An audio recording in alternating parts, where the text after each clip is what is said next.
Vamos a entrar al estudio de la palabra de Dios. Hermanos, si gusta acompañarme en Marcos capítulo 11.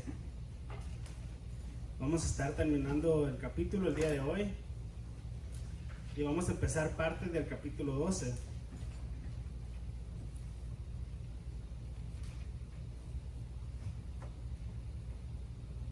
Vamos a estar viendo los versículos del 27 al 33 del capítulo 11. No nos vamos a enfocar mucho ahí, ya que vamos a continuar a la primera parábola que habla Jesús en el capítulo 12. Así que vamos a orar.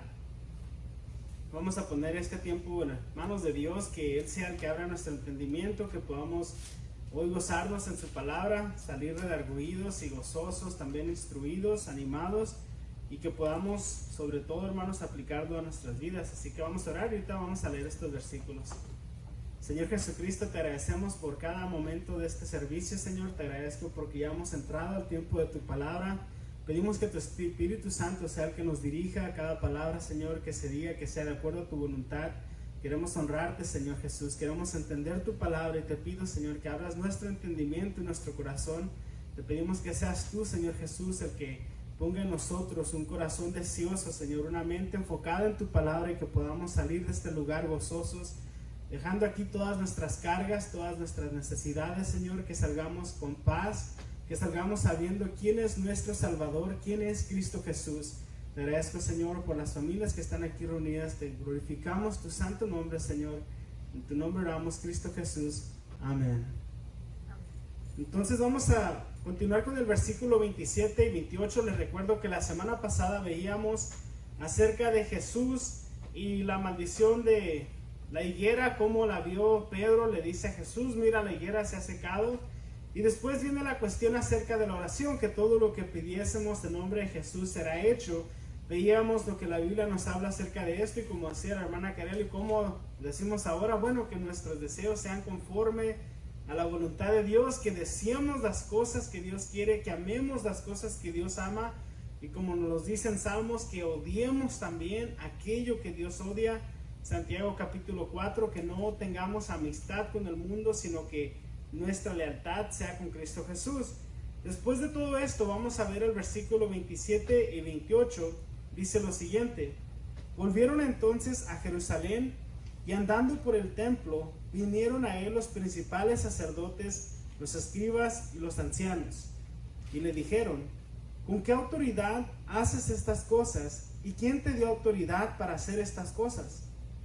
¿De qué están hablando estos hombres? ¿De qué se refieren?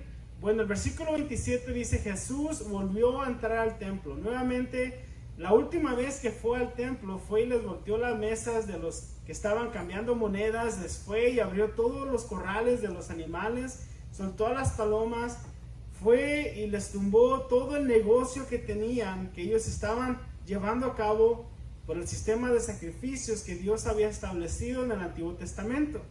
Vuelve Jesús al templo en el versículo 27 y se le acercan los ancianos, los escribas y los sacerdotes, los hombres con más autoridad, más respeto, de más reverencia dentro de la cultura judía y dentro de la religión judía también, y se le acercan a Jesús con una pregunta muy válida: ¿quién eres tú para venir y voltear las mesas?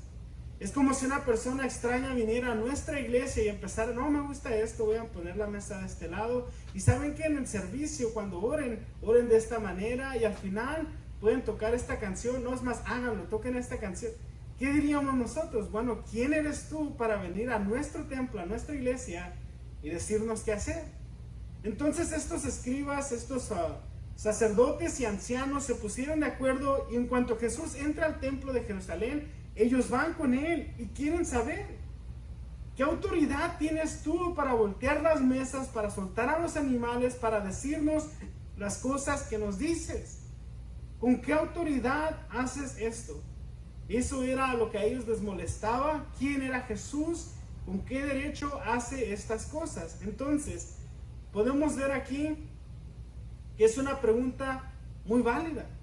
¿Y qué es lo que Jesús les responde? Vamos a leer el versículo 29 y 30.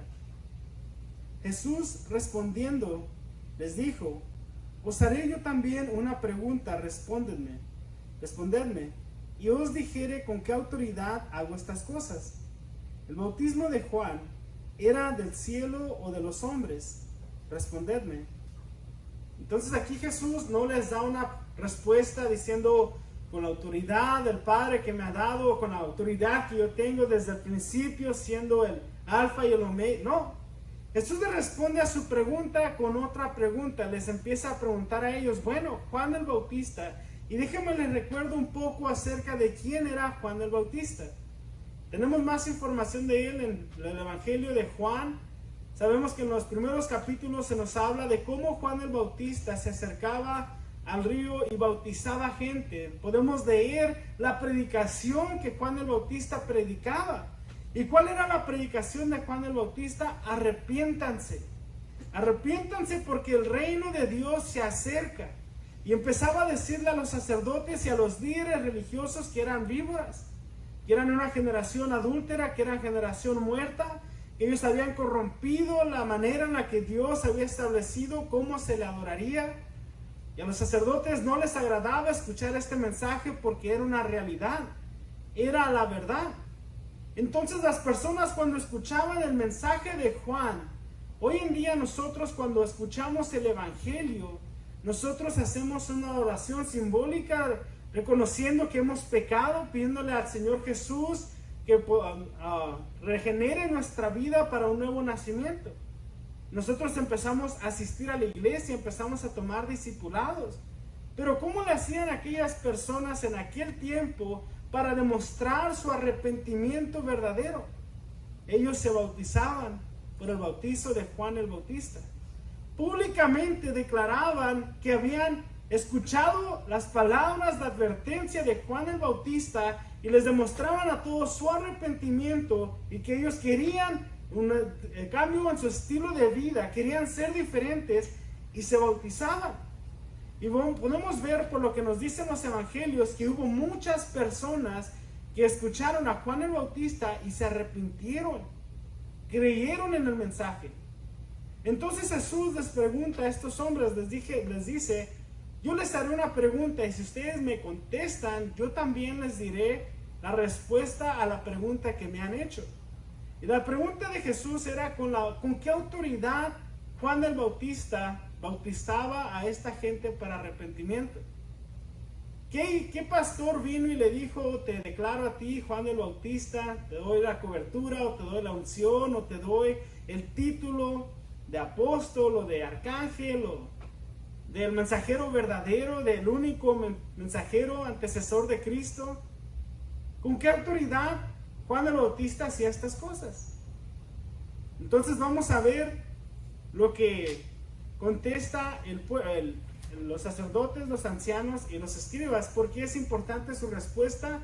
Porque la misma autoridad que Jesús tiene y la que ejercía era la misma con la que lo hacía Juan el Bautista.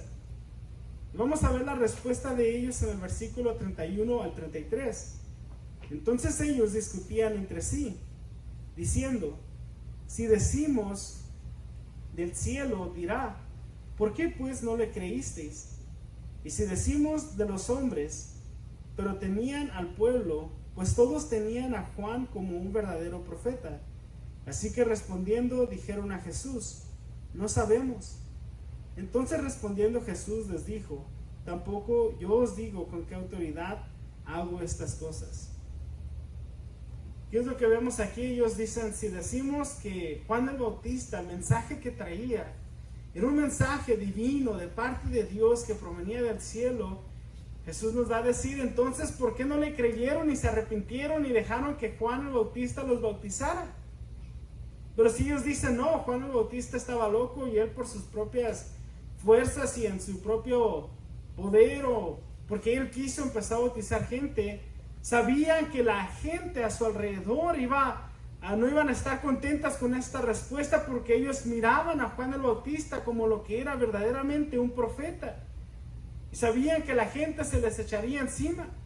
Y estaban en esta encrucijada, si decían del cielo, ¿por qué no le hicieron caso? Y si decimos con la autoridad de los hombres, la gente nos va a apedrear o nos va a agarrar, nos va a tomar.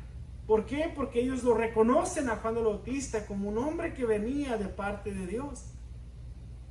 qué es lo que hacen al final? Dicen, no lo sabemos, no pueden responder.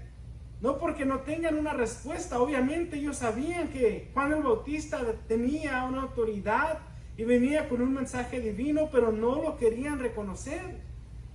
No querían reconocer porque su corazón era duro.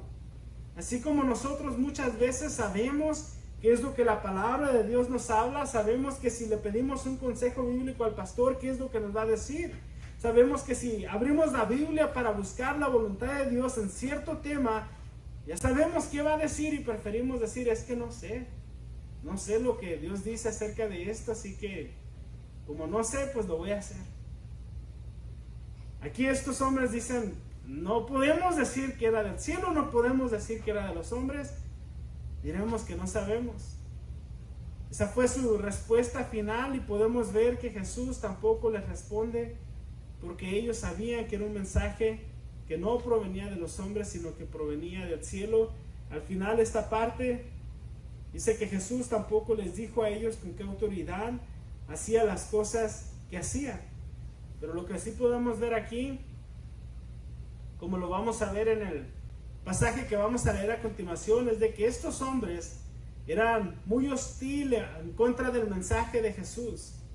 Contra Jesús eran muy valientes para venir y decirle, ¿tú quién eres? ¿Tú por qué lo haces? Para tentarle con diferentes preguntas, y de hecho del capítulo 12 en adelante vamos a ver muchas maneras en las que empiezan a idear cómo lo van a hacer caer. Empiezan a hacerse preguntas de cómo lo van a ver y van a hacerle para que él caiga en sus propias palabras, para que el pueblo ya no crea en él. Pero vemos que lo que más detenían a ellos no era la reverencia a las palabras de Jesús, no era admirarse de su sabiduría, sino que ellos detenían a una sola cosa, y era el pueblo. Lo que el pueblo les iba a hacer. Con Jesús eran hostiles, con Jesús eran muy valientes, pero contra el pueblo no se atrevían a hacer nada porque sabían que el pueblo se les echaría encima. Y con esto mismo, con esto en nuestra mente, vamos a empezar el capítulo 12 y vamos a ver cómo continúa esta conversación entre Jesús y estos mismos hombres que están aquí en el templo. Dice el versículo 12, el capítulo 12, versículo 1. Entonces comenzó Jesús a decirles por parábolas. Un hombre plantó una viña, la cercó de vallado, cavó un lagar, edificó una torre y la arrendó a los labradores y se fue lejos. Justamente después de contestar esto, Jesús empieza esta parábola. Bueno, ¿qué es una parábola? En la Biblia vemos que Jesús muchas veces habla en parábolas, viene siendo una enseñanza del reino de Dios ilustrada en una manera en la que nosotros podamos entenderla. Parábolas muy conocidas como la oveja perdida, la moneda perdida, el hijo pródigo, son historias que nosotros podemos ver con nuestra vida diaria, las cosas a nuestro alrededor, en las que entendemos cómo es que Dios obra en su reino. Entonces empezó esta parábola y les empieza a hablar acerca de un hombre que puso una viña.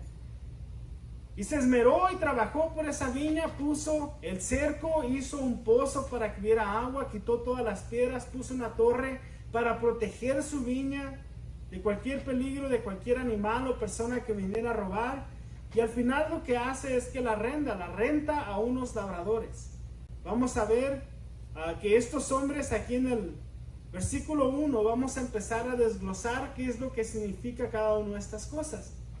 Aquí podemos ver que el hombre, el Señor de la viña, es el Padre, nuestro Padre Celestial. Y podemos ver que los labradores vienen siendo el pueblo de Israel, los judíos. ¿Y qué es esta viña? ¿Qué es este lugar que se ha creado para que haya este fruto de la vid? Bueno, esto viene siendo todas las bendiciones visibles que Dios le había dado a su pueblo. ¿Cómo qué? Como un pacto exclusivo con ellos. Como la oportunidad que les dio Dios de construir un templo físico. También Dios estableció a través de los israelitas el único linaje de sacerdotes que iban a ser aceptable ante los ojos de Dios para traer ante Él sacrificio. Las enseñanzas, los 10 mandamientos, los principios que Dios buscaba en su pueblo, cada una de estas cosas, el pueblo de Israel gozaba de ello. No les costó nada. Ellos no lo crearon, Dios lo estableció y lo dejó en manos de los judíos, en manos de estos labradores, para que ellos gozaran de esta comunión con el Señor de la viña. Entonces podemos ver cómo los labradores vienen siendo el pueblo de Israel, y vamos a ver el versículo 2 qué es lo que sucede. Y a su tiempo envió un siervo a los labradores para que recibiese de estos del fruto de la viña. El señor de la viña se va después de hacer todo el trabajo, deja todo a cargo de unos labradores, y vemos que llega este siervo. Y algo muy importante en el versículo 2 es de que no viene, dice que para recibir de estos del fruto de la viña, no viene a cobrarles la renta, no viene a decirles me deben tanto para tal fecha o los voy a desalojar. Vemos que está buscando algo que ya hemos visto en otros domingos. ¿Y qué es lo que busca este señor? El fruto. Está buscando el fruto de la viña. Ellos los dejaron a cargo, ellos deberían de trabajar ya lo que había hecho el señor de la viña, lo debían de mantener únicamente. Y llega buscando este siervo, este sirviente, viene buscando el fruto de la viña, y vamos a ver que hay expectativas del Señor para estos labradores. Si Él ya puso el pozo, si ya acabó todas las zanjas, si ya puso todas las plantas, si ya puso el cerco y la torre, estos hombres deberían de estar contentos y pueden únicamente esperar a que salga el fruto. Bueno, hermanos, como hemos visto en otros lugares, también a nosotros como iglesia se nos exige un fruto. El Señor de la viña vendrá buscando un fruto de la iglesia, pero también un fruto personal en nuestras vidas. En el contexto de esta parábola, aquí el siervo que es enviado se refiere a los profetas del Antiguo Testamento, que Dios enviaba a estos profetas a su pueblo, que habían recibido todas las bendiciones de Dios, y vamos a ver cómo los trataron, versículo 3 al versículo 5. Dice lo siguiente: mas ellos tomándole le golpearon y le enviaron con las manos vacías. Volvió a enviarles otro siervo, pero apedreándolo le hirieron en la cabeza y también le enviaron afrentado. Volvió a enviar otro, y a este mataron, y a otros muchos, golpeando a unos y matando a otros. Del versículo 3 al 5 vemos que primero golpearon al que mandó el Señor, al segundo lo golpearon y hasta le pegaron con una piedra en la cabeza, y al tercero decidieron matarlo. Lo que vemos aquí es que va aumentando la hostilidad de los labradores hacia los siervos que está enviando el Señor de la viña. Nuevamente los labradores son el pueblo de Israel, que al recibir a los profetas no aceptaban el mensaje que Dios enviaba a su pueblo. ¿Y qué es lo que decide hacer el Señor de la viña? Versículo 6. Por último, teniendo aún un hijo suyo, amado, lo envió también a ellos, diciendo: tendrán respeto a mi hijo. ¿Será así? El Señor dice: voy a enviar a mi único hijo, saben que es mi hijo, saben que lo amo, le van a tener respeto porque saben que es mi hijo. Si a mis siervos los golpearon, si a los profetas los golpearon, los arrestaban, los torturaban e incluso los mataban, a mi hijo no le harán lo mismo. Pero ¿qué dice el versículo 7 al 8? Mas aquellos labradores dijeron entre sí: este es el heredero, venid, matémosle, y la heredad será nuestra. Y tomándole le mataron y le echaron fuera de la viña. Estos labradores, ¿qué es el castigo que se merecen, hermanos?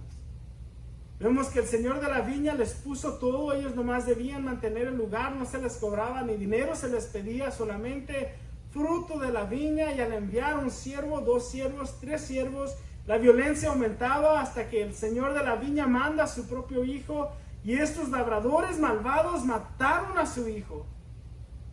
¿Qué es lo que puede hacer aquí en esta situación el Señor de la viña? ¿Qué hará?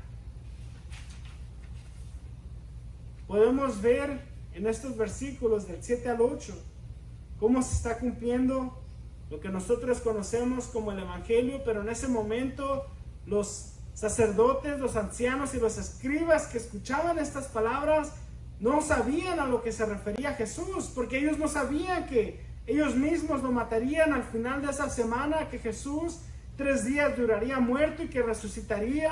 Ellos no sabían la historia completa, por lo tanto, al escuchar estas palabras, ellos estaban enojados, estaban molestos.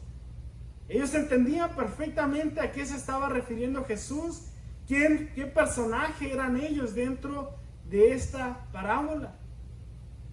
Como podemos ver aquí en estos versículos, el Señor de la viña envió a su Hijo, así como Cristo ha venido a restaurar y llamar al arrepentimiento en estos pasajes.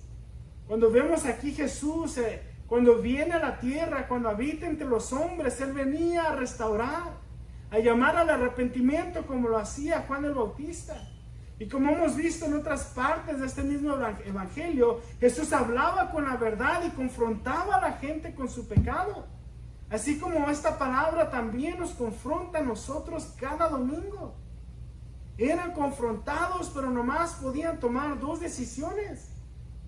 Unos endurecían su corazón y otros realmente se quebrantaban y se arrepentían. ¿Y qué grupo de personas son estas que están escuchando esta parábola del labrador? Son personas que continuamente han endurecido su corazón para no escuchar el mensaje de Dios. Cuando Jesús viene a llamar al arrepentimiento con aún mayor autoridad que cualquier profeta en el pasado, como en esta parábola vinieron siervos y traían el mensaje del Señor de la viña.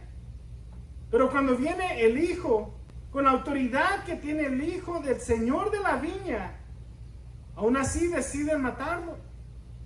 Podemos ver a la pasaje anterior que veíamos con la autoridad de quién hacía Jesús estas cosas.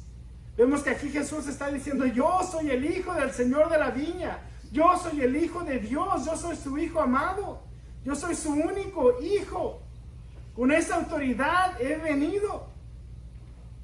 Les está hablando a estos hombres, diciendo: yo soy mayor que cualquier profeta, soy mayor que cualquier otro mensajero que ha sido enviado antes que yo. ¿Y cómo responden estos hombres? Su enojo fue mayor, aún mayor, en contra del Hijo que contra los siervos. Cuando se enteraron que era el Hijo del Señor de la viña, endurecieron aún más su corazón y tramaron para matarlo y quedarse con lo que era suyo. Así como vemos que a Jesús le hicieron. Vinieron muchos profetas y durante el tiempo que ministraron vemos como Dios los sostuvo, pero aquí vemos Jesús entrando a la historia del hombre, habitando entre nosotros. Y estos líderes malvados endurecieron más su corazón y en varias ocasiones ya hemos leído que buscaban cómo matarle.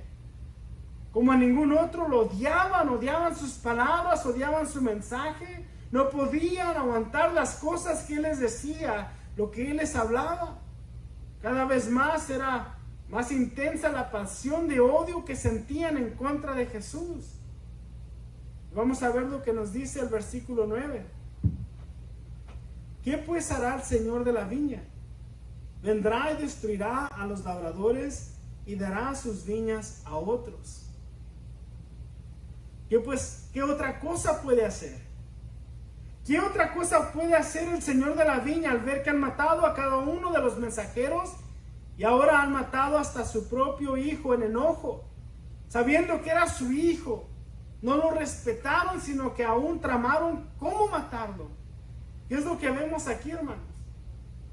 El pueblo de Israel, el sistema del sacerdocio, los sacerdotes, los ancianos, los escribas, el sistema religioso judío, estaba desechando a los mensajeros de Dios, a los profetas verdaderos.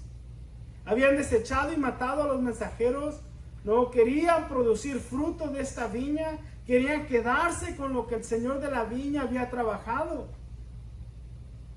Pero aquí dice que quedaría completamente en ruinas, que vendría el Señor y los destruiría a los labradores.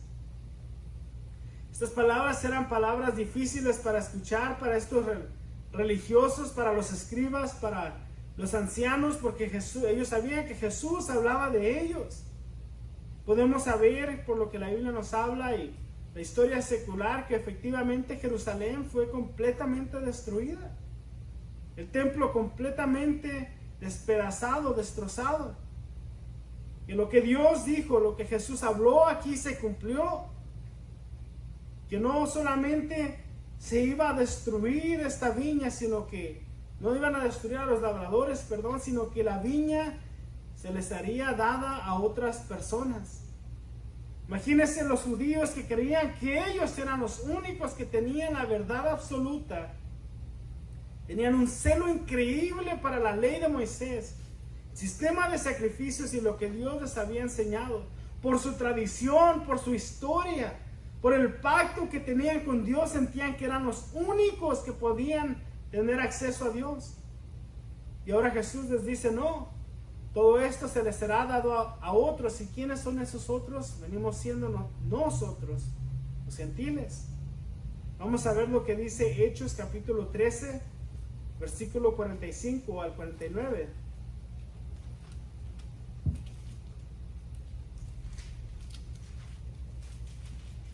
Hechos 13 del 45 al 49.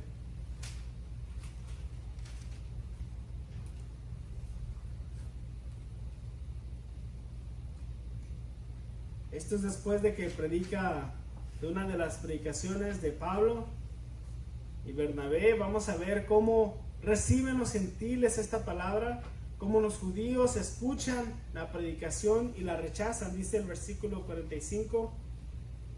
Pero viendo los judíos la muchedumbre, se llenaron de celos y rebatían lo que Pablo decía, contradiciendo y blasfemando. Entonces Pablo y Bernabé, hablando con denuedo, dijeron: a nosotros a la verdad era necesario que se os hablase primero la palabra de Dios, mas puesto que la desecháis, no os juzgáis dignos de la vida eterna. He aquí nos volvimos a los gentiles, porque así nos ha mandado el Señor, diciendo: te he puesto para luz a los gentiles, a fin de que seas para salvación hasta lo último de la tierra. Los gentiles, oyendo esto, se regocijaban y glorificaban la palabra del Señor, y creyeron todos los que estaban ordenados para la vida eterna. Y la palabra del Señor se difundía por toda aquella provincia.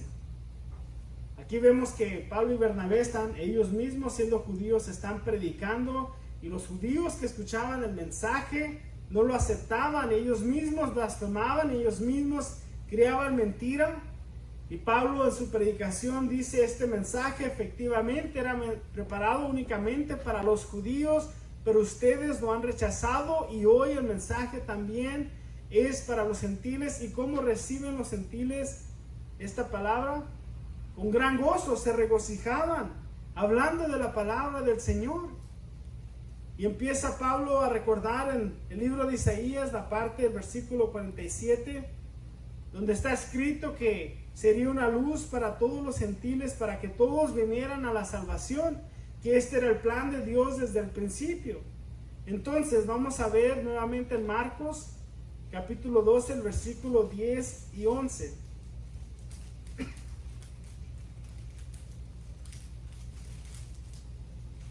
Después de que Jesús en su parábola les dice que esta viña se le entregará a otros, dice el versículo 10 y 11: ni aún está escrito, habéis leído, la piedra que desecharon los edificadores ha venido a ser cabeza del ángulo. El Señor ha hecho esto, y es cosa maravillosa a nuestros ojos. Jesús les recuerda lo que dice el Antiguo Testamento y les habla y les dice: la piedra que han desechado ustedes se ha convertido en la piedra angular, la cabeza del ángulo, la más importante. ¿Y qué es lo que desechaban estos hombres? Desechaban a Jesús y su evangelio y la palabra que él traía. Jesús les recuerda y les dice: lo que ustedes desecharon se ha convertido en la piedra angular de nuestra salvación, de nuestra esperanza como creyentes. Por la obra de Jesús desde su nacimiento, toda su vida perfecta, por cada milagro, por cada cosa que él hizo, por morir en la cruz crucificado y resucitar al tercer día, se ha convertido en la piedra angular de nuestra salvación. Le recuerda aquí Jesús le recuerda que ya estaba escrito que Jesús se convertiría en aquello que rechazaron los judíos, pero que Dios estableció para que fuera el plan de salvación para todos nosotros. Podemos claramente ver aquí que incluso la oposición del pueblo judío, aunque ellos se oponieran y no quisieran a Jesús, nada impide que se haga el plan de Dios. Aunque toda esa generación y toda la nación de Israel le falló a Dios y no querían a Jesús y lo crucificaron, aún así, eso no impide que se haga la voluntad de Dios. Esta parábola, ¿qué efecto tuvo sobre los que la escucharon? Dice el versículo 12. Y procuraban prenderle, porque entendían que decía contra ellos aquella parábola, pero temían a la multitud y dejándole se fueron. Primeramente, cuando Jesús les contesta diciendo: respóndanme esta pregunta y yo les diré con la autoridad de quién hago estas cosas. Ellos le temían a la multitud y no querían responder lo que realmente pensaban. Y aquí nuevamente Jesús habla esta parábola en contra de ellos, diciéndoles lo que les sucederá en el futuro. Tal vez es muy fácil para nosotros hoy ver lo que simbolizaba esa parábola en su momento, porque ya sabemos lo que Jesús ha hecho en la cruz del Calvario y cómo hemos nosotros también recibido la misericordia y la gracia de Dios. Pero para estos hombres eran palabras difíciles de escuchar. Y así como veíamos en el capítulo 11 que Juan predicaba un arrepentimiento, pero ellos no lo aceptaron, endurecieron su corazón, es lo mismo que sucede en esta parte, en este pasaje. Ellos escucharon y en vez de decir: Jesús, escuchamos la advertencia que nos dan, perdónanos, queremos creer, queremos regresar al camino. En vez de mostrar un quebrantamiento sincero, un arrepentimiento, ellos le temían más a la gente. Tenían un mayor temor a lo que la gente les haría que la reverencia que le deberían de prestar al Hijo de Dios, al Mesías, al enviado de parte de Dios. Al escuchar esta sabiduría y estas palabras tan bellas, en vez de tirarse a sus pies postrados en adoración y en asombro de lo que dice, ellos se llenaban aún más de coraje y no querían aceptar lo que Jesús decía. Y al escuchar estas palabras, ellos buscaban cómo prenderle, cómo tomarlo, cómo llevárselo preso. Es lo que a ellos les daría gusto, verlo sufrir, verlo encarcelado. Lo querían arrestar. Y es muy claro ver que ellos eran de los que Jesús hablaba, porque acaso no es lo que nos dice esta parábola en el versículo 8, que es lo que hicieron. Dice el capítulo 12, versículo 8: y tomándole le mataron y le echaron fuera de la viña al hijo del señor de la viña. Y aún escuchando lo que Jesús les dijo, ellos tienen estos pensamientos. Así como nos dice el versículo 8, es exactamente como buscaban hacerlo en el versículo 12. Procuraban prenderle porque entendían que decía contra ellos aquellas palabras, pero le temían a la multitud y al no poder hacer nada más se fueron. Le tuvieron más temor a lo que la gente les haría, hermanos, que al tener delante de ellos al Hijo de Dios, hablando con verdad las palabras del reino de Dios. ¿Qué podemos ver en esta parábola, hermanos? Primeramente vemos cómo la salvación ha sido extendida a los gentiles. A nosotros podemos ver cómo estos hombres tenían un corazón tan duro que desechaban aún lo más obvio, lo más correcto de las palabras de Jesús. Nos habla de unos corazones corrompidos. ¿Y qué es lo que sucede con un corazón corrompido cuando es confrontado con la palabra de Dios?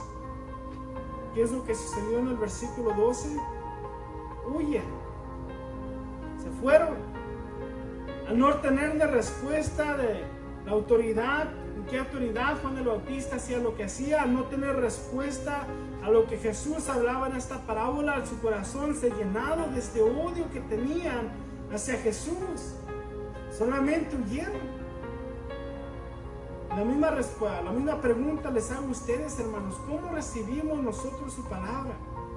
Cuando hay cosas que nos confrontan, cuando nuestra nuestras verdaderas intenciones son expuestas ante la luz de las Escrituras.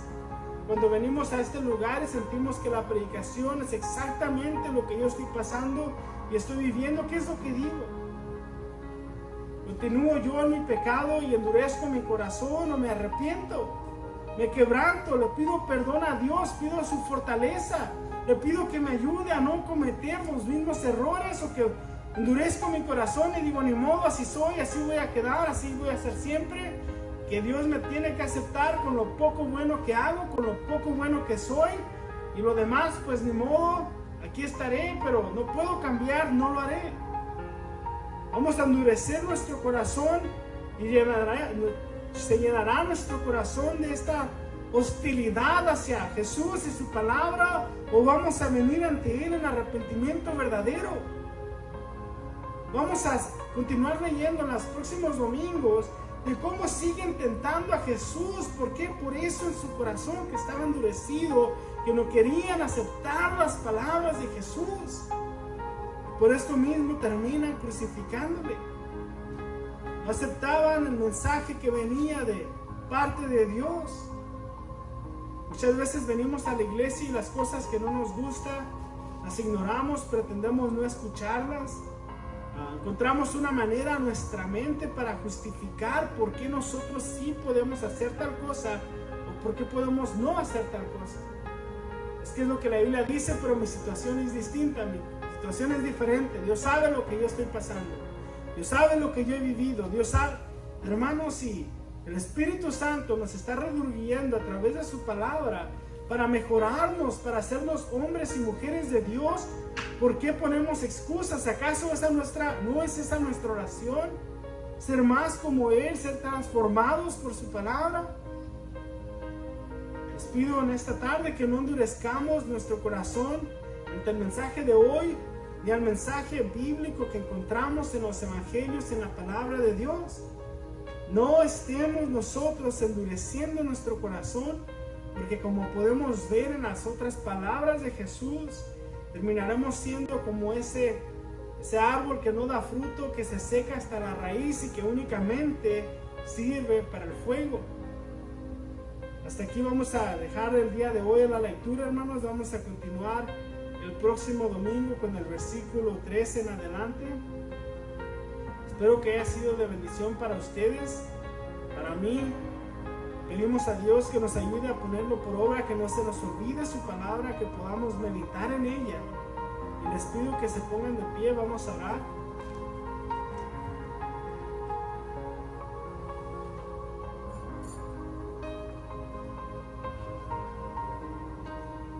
Cristo Jesús, en esta tarde hemos leído estas partes del Evangelio de Marcos. Sabemos que en su momento, Señor, el corazón de muchos fue confrontado al hacerse estas preguntas difíciles. ¿Quién eres? ¿En autoridad de quién hacías las cosas que hacías, Jesús? El día de hoy también hay muchas personas que se preguntan ¿por qué únicamente a través de Jesús? ¿Por qué Jesús? ¿Qué es tan especial acerca de Jesús? ¿Por qué debemos de venir ante ti, Señor? Te pido que al estudiar la palabra, tu Espíritu Santo nos ayude a tener una comprensión más correcta de quién es Jesucristo, nuestro Señor y Salvador.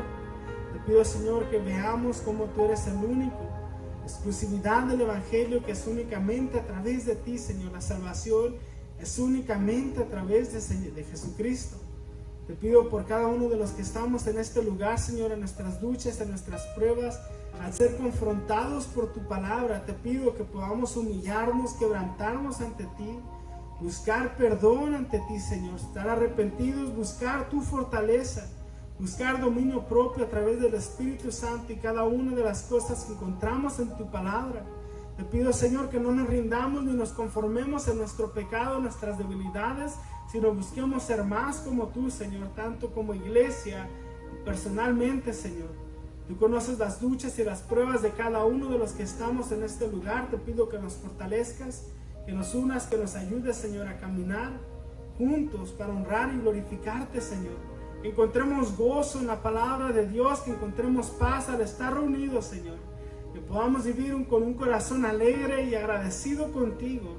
Te pido, Señor Jesús, que a través de esta semana podamos nosotros honrarte encontrar maneras, Señor, de corresponder al amor que hemos recibido de parte de ti. Te pido por cada uno de los hermanos que no están en este lugar, Señor, que los bendigas, que les dé salud, Padre, que siga siendo fiel a tu palabra. Te pido, Señor, por las actividades y eventos que tenemos planeados en la semana, el estudio bíblico, Señor, las clases de música. Te pedimos, Señor, que tú las bendigas, que sea de acuerdo a tu voluntad, Padre, y podamos honrarte y glorificarte. Pedimos todo esto en el glorioso nombre de Cristo Jesús.